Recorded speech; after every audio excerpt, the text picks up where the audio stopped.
한두 잔 마시는 건 괜찮죠. 근데 매일매일 마시는 분들, 간이 막 이렇게 붓기도 하고 일부는 딱딱하게 굳어가는 간 경화가 오거든요. 일주일에 소주 2병 이상 마시면 안 돼요. 여자분들은 한 병. 알코올이 몸 안에 들어가게 되면 대사 과정을 거칩니다.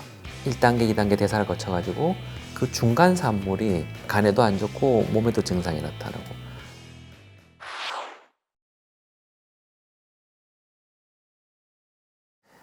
기능이 나빠진다는 게 간만 이렇게 딱 나빠지는 경우보다는 같이 나빠지는 경우가 많죠. 간 기능 안 좋은 간경화 환자들은 여름에 땀만 좀 많이 흘리더라도 콩팥 기능이 안 좋아서 오시기도 하고 그런 경우가 많죠. 그래서 간경화 환자들은 말 그대로 이제 술을 많이 마셨다. 한두 잔 마시는 건 괜찮죠. 근데 매일매일 마시는 분들, 그런 분들은 몇 년이 지나면 간이 막 이렇게 붓기도 하고 일부는 딱딱하게 굳어가는 간경화가 오거든요. 술.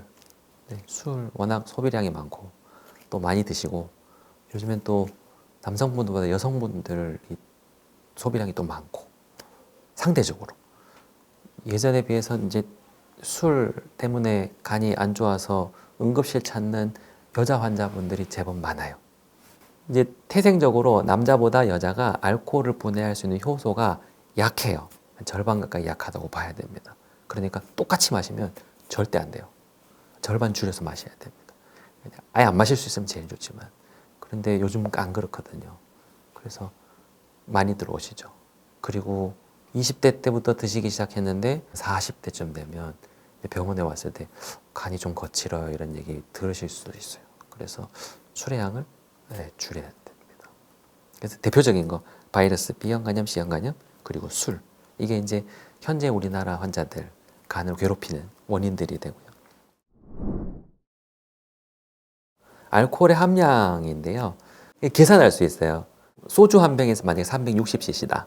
근데 알코올이 16%다. 그러면 360 곱하기 0.16 하면 알코올 양이 딱 나옵니다. 근데 이제 물하고 비중이 다르니까 0.785 곱해주면 되거든요. 그렇게 되면 딱 그람수가 딱 나옵니다. 이 모든 술이 다 그렇게 계산할 수 있어요. 맥주라면 5%. 그러면 곱하기 뭐 5%고 0.785 곱하면 딱 양이 나옵니다. 그렇게 계산하셔야 돼요.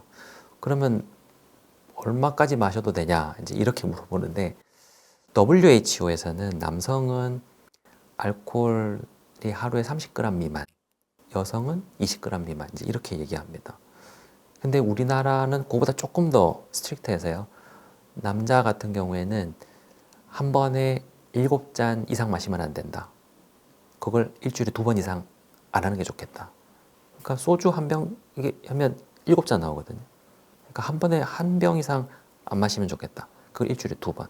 그 이상 하면 아닌 것 같다. 그냥 이게 일주일에 소주 2병 이상 마시면 안 돼요. 여자분들은 한 병. 회식 자리 힘든데 그러니까 이제 줄여야 됩니다.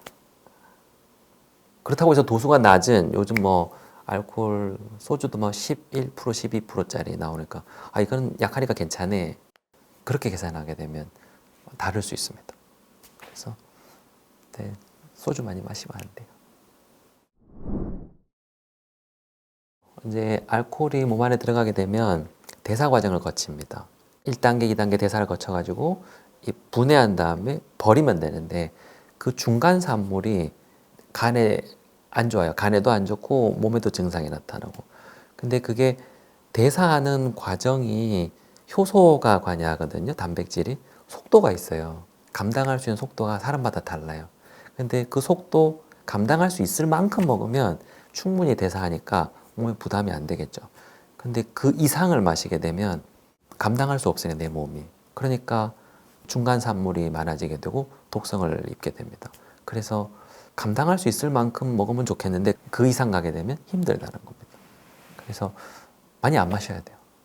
네, 그게 중요합니다. 급성이라고 하면 말 그대로 갑자기 생기는 겁니다. 저희 학교 시어문제 낼 때 보면 20대 대학생이 방학을 맞이해서 배낭여행을 저기 동남아로 갔다. 거기서 이제 현지 물을 마셨다. 귀국하기 한 3, 4일 전에 배도 아프고 설사도 하고 감기 증상이 있는 것 같았는데 귀국했더니 열이 펄펄 나고 해서 응급실에 왔다. 그랬더니 간 수치가 이만큼 올라갔다. 검사해봤더니 A형 간염 나왔다. 이런 시나리오가 급성입니다. 그러니까 보통 물이나 음식을 통해서 전염되는 바이러스. 그게 들어오고 난 다음에 막 감기 증상 일으키고 열이 나고 했는데 검사해보니 간 수치가 확 올라갔다. 근데 이렇게 막 수액 치료하면 또 쏙 좋아지거든요. 이렇게 단기간에 염증이 생겼다가 치료해서 좋아지는, 이게 이제 급성으로 좋아지는 겁니다. A형 간염 같은 경우에는 대부분이래요. 만성은요 6개월 이상이에요. 기준이 있습니다. 그래서 뭔지 모르지만 내 몸 안에 들어와서 간을 해코지하는데 간 수치가 올라가요. 올라갔는데 정상이 40이라면 80도 되기도 하고 100도 됐다가 60 됐다가 80 됐다가 왔다 갔다 합니다. 지속적으로 간의 세포에 염증이 있는 거거든요. 근데 그 기간이 6개월 이상 가면 아 이거 만성이다 판단합니다. 만성이 왜 생겼냐? 원인 찾아야 되죠. 그래서 급성이냐 만성이냐는 임상 경과를 갖고 판단합니다. 술을 한 잔 많이 먹어가지고 이번에 급성으로 확 안 좋아졌다가 좋아졌다. 그러니까 술 딱 끊었다. 이건 급성이었겠죠. 근데 매일매일 조금씩 계속 마셔가지고 몇 달 동안 계속 마셨다. 간 수치가 계속 올라간 상태에서 왔다 갔다 한다. 이게 만성인 거죠. 그래서 이렇게 나누실 수 있습니다. 술은요 좀 신기한 게요. 한 몇 년 술을 마셔갖고 정말 안 좋아서 오시는 분들이 있어요. 집에 굉장히 슬픈 일을 당해서 이제 그걸 잊으려고 마신 거예요. 마셨는데 한 3개월 이상 술을 너무 많이 마셨더니 황달이 심하게 오고 일부 복수까지 차서 오신 분도 있었어요. 근데 그런 분들 술을 끊잖아요. 그러면 한 6개월에서 1년 지나게 되면 싹 좋아집니다. 회복을 하는 거예요. 그래서 나중에 되면 이제 새 사람 돼서 오시거든요. 근데 술은 좀 그래요. 그런 게 있어요. 그래서 만성 마찬가지입니다. 원인을 제거하든지 관리해 주게 되면 간은 회복을 해요. 그래서 어느 임계점 이상 더 나아가지 않는 상태라면 줄이거나 관리했을 때는 돌아옵니다. 대표적으로 술이 그런 것 같아요. 네. 그 다음에 요즘 나오는 게 지방간. 지방간은 우리나라가 잘 살아서 오는 거니까요. 잘 먹고 에너지가 막 남으니까 그걸 이제 간에다가 저장하거든요. 남는 거니까. 저장하는 건 좋은데 저장에는 지방이 간에 염증을 일으켜요. 그러다 보니까 나도 모르게 진짜 증상 없이 간에 막 염증이 생기는 거죠. 이 과정을 일찍 겪은 나라가 있어요. 미국이에요.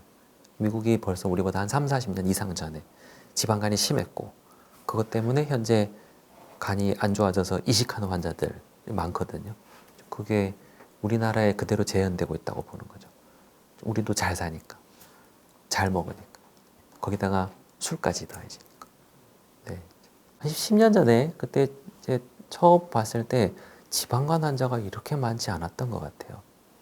근데 지금은 외래에서 보고 있으면 절반 가까이는 지방간을 갖고 계세요. 그 이상인 것 같아요. 그리고 당뇨 있는 환자 거의 100% 지방간이 있는 것 같아요. 당뇨라는 게 혈당 조절이 이렇게 잘 안 되는, 많을 때는 많이 올라가니까 그런 분들은 지방간이 꽤 많아요. 과연 이제 그분들이 어떻게 될까, 괜찮을까, 그런 우려가 사실 있죠. 간암이 조금 독특해요. 간이 이렇게 삼각형으로 생겼는데 다 똑같은 암세포가 아닌 거예요. 일부는 간세포암도 있고 일부는 담도가 섞여 있기도 하고 막 그렇습니다. 환자가 왔는데 간암이 진단이 됐어요. 근데 수술할 수 있냐, 수술할 수 없냐. 할 수 있는 분이 30%? 항암제 맞으면 막 머리 빠지고 토하고 이랬던 항암제 말고 패러다임이 조금 바뀌었거든요. 그 전 같았으면 6개월입니다. 얘기했던 분들이 4년, 5년 살아계신 분들이 있으니까 많이 달라졌죠.